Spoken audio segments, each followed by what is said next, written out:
በኢትዮጵያ ዘላቂ ሰላምን ለማምጣት የተጀመረው ሀገራዊ ምክክር ትልቅ እድል የሚፈጥር መሆኑ ተገለጸ። በስካሁን ሂደት ያልተሞከረውን አዲስ መንገድ መጓዝን እንደሚመርጥ የሚገልጸው የመደመር መንግስት ለሀገራዊ ምክክሩ ስኬት የድርሻውን እየተወጣ ነው። በዚህ ጉዳይ ላይ ይመራ አደም ተጨማሪ ዘገባ ይዟል። ከዚህ በፊት ያልተሞከረ አዲስ መንገድ እንጀምራለች። አዲሱ መንገድም የሀሳብ ልዩነቶች ወደ ኃይል አማራጭ የሚያመሩበትን የእስካሁኑ የኋልዮሽ ጉዞን የሚዘጋ ነው። በምትኩ የትኛውንም የማያግባቡ ጉዳዮች በውይይት የመፍታት አዲስ የምክክር ልምምድን ያጸናል። ለዘመናት ያላግባቡ ችግሮችን የመፍቻ ይህ አዲሱ የኢትዮጵያ መንገድ የክርክርና የሀሳብ ፍጭት ሜዳው ከጠመንጃና ከጫካ ትግል ርቆ በወንበርና ጠረጴዛ ዙሪያ የጋራ መግባባትን የሚያነግስም ነው። በዚህ ሂደት የሚዋጣው የመፍትሄ ሀሳብ እንጂ የመጠፋፊያ ጥይት ባለመሆኑም ምክክሩን በዜጎች ትልቅ ተስፋ እንዲጣልበት አድርጓል። የጋራ የሆኑ ነገሮችን ነገ ለትውልድ ማስረከብ ለሚገቡን ነገሮች ላይ የትኛውንም የፖለቲካ አመለካከት ያዝን፣ የትኛውንም የፖለቲካ አቋም ያዝን ሊያግባቡን በሚችሉት ላይ የራሳችን የሆነ አሻራ ማሳረፍ መቻል አለብን። የራሳችን የሆነ አስተዋጽኦ ማድረግ መቻል አለብን። የኔ ያንተ የሱ የሷ የሁሉም ድምር ውጤት ነው አገርን ከፍ ሊያደርግ የሚችለው።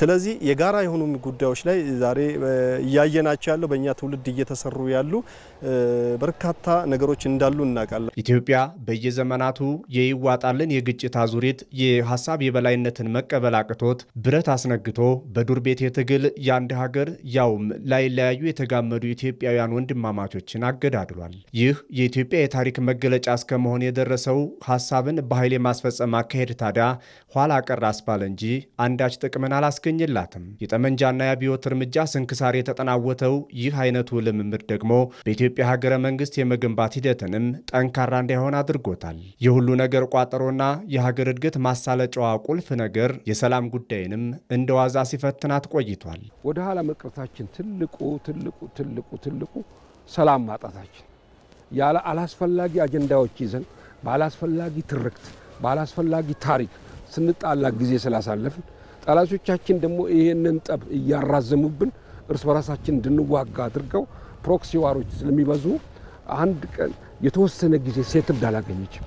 አሁን ባለው ሁኔታ ላይ ኢትዮጵያ በ10 ዓመት 20 ዓመት ሴትልመንት ብታገኝ አዳጊ የሆነች አገር ነች። ስለ ሀገርና የጋራ ሰላም ሲባል ወንበር ስቦ ነፍጥ ዘቅዝቆ ቁጭ ብሎ መነጋገር ባለመቻሉ ኢትዮጵያ ብዙ ነገር አምልጧታል። ባሳለፈቻቸው ጉዞ ውስጥ ባይኖሩ ባይከሰቱና ባይደገሙ የሚባሉ በርካታ ስብራቶች ተስተናግደዋል። እናም ስብራቶች ተጠግነው ኢትዮጵያ ትውልድ ወደሚፈልጋትና ዓለም ከደረሰበት ስልጣኔ ለመድረስ አሁን ላይ በብዙ መንገድ ጥረት ላይ ነች። ዘላቂ ሰላም ተገንብቶ ሁሉም የሚጠቀምበት እድገት ይመጣ ዘንድ በመሰረታዊ ጉዳዮች ዙሪያ ሀገራዊ መግባባትን ለመፍጠር በሀገራዊ ምክክር ኢትዮጵያ እየመከረች ነው። በጣም ብዙ ምክንያት የምናረጋቸው መሰረታዊ ቅራኔዎቻችን በሀገራዊ ምክክር ከተፈቱ ያለን የሰላም ጥያቄ መልስ የማግኘት እድል አለው።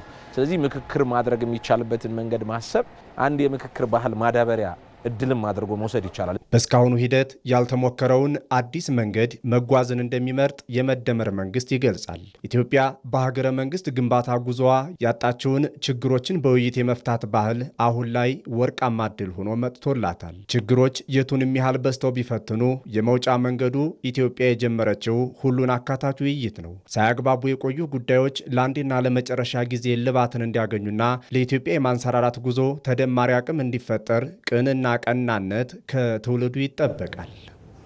ይህ በዚህ እንዳለ የኢትዮጵያ ሀገራዊ ምክክር ዋና ኮሚሽነር ፕሮፌሰር መስፍን አርአያ ባለፉት ዓመታት ሀገራዊ መግባባትን የሚያጠናክሩ በርካታ ተግባራት ስለመከናወናቸው ተናገሩ። ተቀማጭነታቸውን በዚህ በአዲስ አበባ ላደረጉ ዲፕሎማቶች ኮሚሽኑ የእስካሁኑ የምክክር ሂደት እንደዚሁም የቀጣይ ትኩረት አቅጣጫን በተመለከተ ገለጻ ተደርጎላቸዋል። አባዲ ወይናይ የኢትዮጵያ ሀገራዊ ምክክር ኮሚሽን ተቀማጭነታቸውን በአዲስ አበባ ላደረጉ ዲፕሎማቶች የእስካሁን የምክክር ሂደቱ እንዲሁም የቀጣይ ትኩረቶችን በተመለከተ ገለጻ አድርጓል። ኮሚሽኑ ሀገራዊ ምክክሩን ስኬታማና አካታች እንዲሆን ለማስቻል ከተለያዩ የማህበረሰብ ክፍሎች ተቋማትና አካላት ጋር ውይይት ማድረጉን ገልጿል። የአጀንዳ ማሰባሰብና ለይታን ጨምሮ ኮሚሽኑ በአጭር ጊዜ ውስጥ በርካታ ተግባራት ማከናወኑን በገለጻው ተነስቷል። የኢትዮጵያ ሀገራዊ ምክክር ኮሚሽን ዋና ኮሚሽነር ፕሮፌሰር መስፍን አርአያ እንደጠቀሱት በኢትዮጵያ የሚንቀሳቀሱ ዲፕሎማቶችና ዓለም አቀፉ የማህበረሰብ አባላት ለምክክሩ ድጋፍ አድርገዋል። ይህ ሀገራዊ ምክክር ኮሚሽን በውጪ በሚገኝ የሚሰራ ስራ አይደለም። ከኛው ከራሳችን ገንዘብ ሚኒስቴር በጀት መድቦልን የሚሰራ ነው። ነገር ግን እዛ ውስጥ ያሉትን የተለያዩ ፕሮጀክቶች የውጭዎቹ እንርዳ ብለው ሲመጡ ባዘጋጀነው ታስክ ፈንድ ወይም ቋት መሰረት በእኛ በተባበሩት መንግስታት የልማት ፕሮግራምና በገንዘብ ሚኒስቴር የሚተዳደር ቋት አለ። እዛ ቋት ውስጥ ይከታሉ። ገንዘባቸው በትክክል ስራ ላይ መዋሉን በየጊዜው እየተመለከቱ ስራችን እንቅስቃሴያችን እያዩ እየተደሰቱ በየጊዜው እዛ ቋት ውስጥ የሚጨምሩበት ሂደት ነው። በዚህም በጣም ተደስተው አሁን እንደውም አንዳንድ ሀገሮች በዚህ ለመቀጠል እየተዘጋጁ ናቸው ያሉት። ዋና ኮሚሽነር ፕሮፌሰር መስፍን አርአያ በትግራይ ክልል ሀገራዊ ምክክሩን ለማከናወን ኮሚሽኑ ቁርጠኛ ሆኖ እየሰራ ነው ሲሉ ገልጸዋል። ዋናው የሀገራዊ ምክክር ዓላማ እነኚህ በየቦታ ያየናቸው ግጭቶች እና ጭራሽ ወደ ጦርነት ያደጉ ሁነቶች በሙሉ ለአንዴና ለመጨረሻ ጊዜ በተቻለ መጠን በምክክር ሁላችንም አሸናፊ ሆነን በምንወጣበት አካሄድ መፍትሄ እንድናገኝላቸው ማስቻል ስለሆነ እንዳልኩህ ትግራይን ወደ ኋላ ጥሎ የሚካሄድበት አይደለም። ስለዚህ አዲስ አበባ ያሉትንም ተጋሩ፣ እዛም ትግራይም ውስጥ ያሉትንም ተጋሩ፣ ወደዚህ ሀገራዊ ምክክር ኮሚሽኑ ስራ ሂደት እንዲመጡ ጥሪ አድርገናል። ምላሹም እጅግ በጣም የሚያበረታታ ነው። ይህ በቀጣዮቹ ቀናት እንግዲህ የሚስተዋል ነው ብዬ አምናለሁ። በቀሩት ጥቂት ጊዜያት የኢትዮጵያ ሀገራዊ ምክክር ጉባኤ ለማስጀመርም እየተሰራ እንደሚገኝ የኢትዮጵያ ሀገራዊ ምክክር ኮሚሽን አስታውቋል። በቀሩን 3 ወራት ጊዜ ውስጥ የኢትዮጵያ ሀገራዊ ምክክር ጉባኤ መጀመር አለበት ብለን እናምናለን።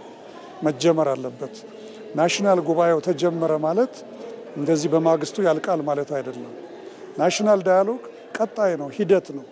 ነገር ግን ቢያንስ የተወሰኑ እጅግ መሰረታዊ በሆኑ አጀንዳዎች ላይ የኢትዮጵያ ሕዝቦች በጋራ ሆነው ተገናኝተው መግባባት ላይ የሚደርሱበትን መድረክ መፍጠር ነው እና የኛ ስራ እነኛ መግባባት የተደረሰባቸውን ደግሞ በፖሊሲ መልክ ቀርጾ መንግስት ወይም የሚመለከታቸው እንዲተገብሯቸው ማስቻል ስለሆነ ሂደታችን እዚያ ላይ እንግዲህ በሚገባ እንሰራለን ብዬ ተስፋ አደርጋለሁ። በገለጻው የተሳተፉ ዲፕሎማቶችና ዓለም አቀፉ የማህበረሰብ ክፍሎች ሀገራዊ ምክክሩ የታለመለትን ዓላማ እንዲያሳካ ድጋፋቸውን አጠናክረው እንደሚቀጥሉ አስታውቀዋል።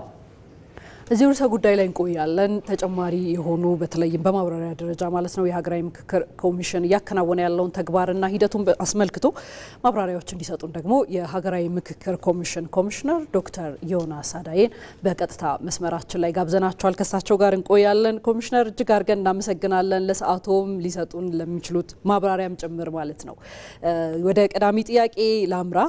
በተለይ በኢትዮጵያ ዘላቂ የሆነ ሰላምን ለማረጋገጥ የሀገራዊ ምክክር ኮሚሽን ይዞት የመጣው አዲስ አማራጭ እንዴት እንገልጸዋለን ከሚለው ሀሳብ እንነሳ።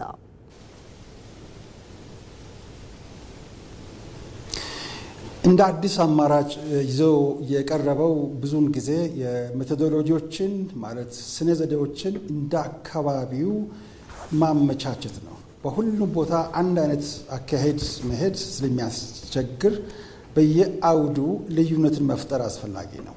ስለዚህ ከመነሻውም ሀገራዊ ምክክር ኮሚሽን አካሄዱ ስነ ዘዴ ቢኖረውም ስነ ዘዴው ግን በዋናነት ማተኮር ያለበት በአካባቢው ተጨባጭ ሁኔታ ላይ ነው። ስለዚህ አሁን ለምሳሌ ትግራይ ክልል ስንሄድ ደቡብ ያደረግነውን ወይም አማራ ክልል ያደረግነውን ሳይሆን ትግራይን የሚመጥን የትግራይን ተጨባጭ ሁኔታ የሚያንጸባርቅ መሆኑ ስላለበት በዚህም ላይ ደግሞ ከክልሉ ውጭ ያሉ ወገኖቻችን ክልሉ ውስጥ ያሉትን ሁሉ እኩል አሳታፊዎች እንድንሆን ማድረግ ማስቻል ነው። በትልቁ የሀገራዊ ምክክር ዓላማ በየጊዜው ሁሌ እንደምናነሳው ትልቁ ዓላማው የመጀመሪያው ሀገራዊ መግባባትን ማምጣት ነው። የመግባባቱ አለመኖር ነው እስካሁን ድረስ ለግጭቶቻችን መነሻ ሆኖ የነበረው። ሌላውና በጣም ትልቁ ደግሞ በመንግስትና በህዝብ መካከል እንደዚሁም በህዝብ መካከል ፍጹም ታማኝነት፣ መተማመን እንዲፈጠር ማድረግ ነው። ሶስተኛና በጣም ትልቁ በምክክር ሀገርን ማጽናት፣ መመካከር የኢትዮጵያ የፖለቲካ ባህል እንዲሆን ማድረግ ነው። ስለዚህ ሀገራዊ ምክክር እንደ አዲስ አማራጭ ይዞ የሚመጣው ምንድነው?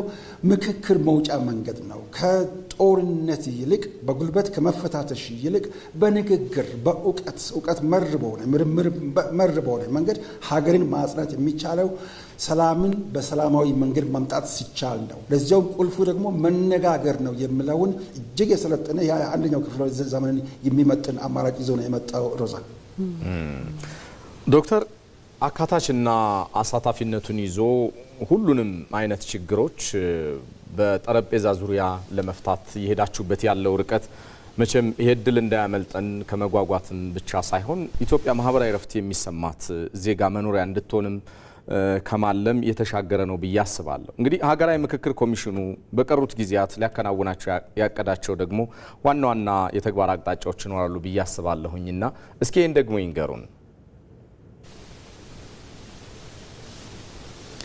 የሚቀሩን ዋና ተግባሮች ቀደም ሲል ዋና ኮሚሽነሩን ሰብሳቢያችንም ሲናገሩ እንደነበረው ሁሉ በተለይ ትግራይ ክልል የሚሰበሰበው አጀንዳና የተወካዮች መረጣ ይቀራል። እሱን አጠናክረን መቀጠል እስካሁን በተለያዩ ጊዜያት ወደ ክልሉ እየሄድን ደግሞ ከክልሉ ውጪ ካሉ ተግራዋዮች ጋር በመገናኘት ተገቢውን ምክክር ያደረግን ቆይተናል።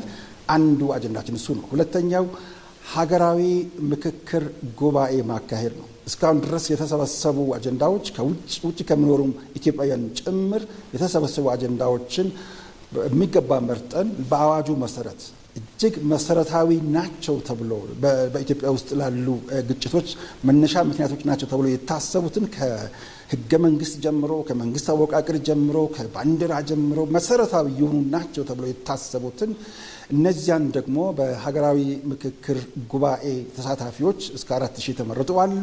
ከነሱ ጋር በመሆን የመጨረሻውን ልባት የሚያገኝበትን ሀገራዊ የምክክር ጉባኤ ማካሄድ ነው። ሶስተኛውና በጣም ትልቁ በጣም እጅግ አስፈላጊና አንገብጋቢ ነው ብለን የምንለው መመካከር ብቻውን አይበቃም። እነዚያን ደግሞ በግብአትነት ለሚመለከታቸው ማቅረብ ነው። ማቅረቡም ደግሞ አይበቃም። መፈጸማቸው የህዝብ ድምጽ የእግዚአብሔር ድምጽ ይለዋል አንድ ፈላስፋ ኢትዮጵያዊ ፈላስፋ እና የእግዚአብሔር ድምጽ የሆነ የህዝብ ድምጽ ምን ያህል ደግሞ ወደ ስራ ተተርጉሟል፣ መንግስትስ በተጠያቂነት እነዚያን ምን ያከናውናል የሚለውን የመከታተል ስራዎችን መስራት ነው። ሰለሞን ለጊዜው እንደዚህ ናቸው ሶስቱ በጣም አንገብጋቢና አስቸኳይ ስራዎቻችን ብለን የምንሰራቸው። ግሩም ነው። ሰፊ ቆይታ ነው ያደረግነው። የሀገራዊ ምክክር ኮሚሽን ኮሚሽነር ዶክተር ዮናስ አዳዬ በቀጥታ መስመራችን ካሉበት ማብራሪያና ምላሽ ስለሰጡን በተመልካቾች ስም አብዝተን ነው የምናመሰግነው። መልካም ጊዜ ይሁንልዎት። መልካም ቀን ይሁንላችሁ።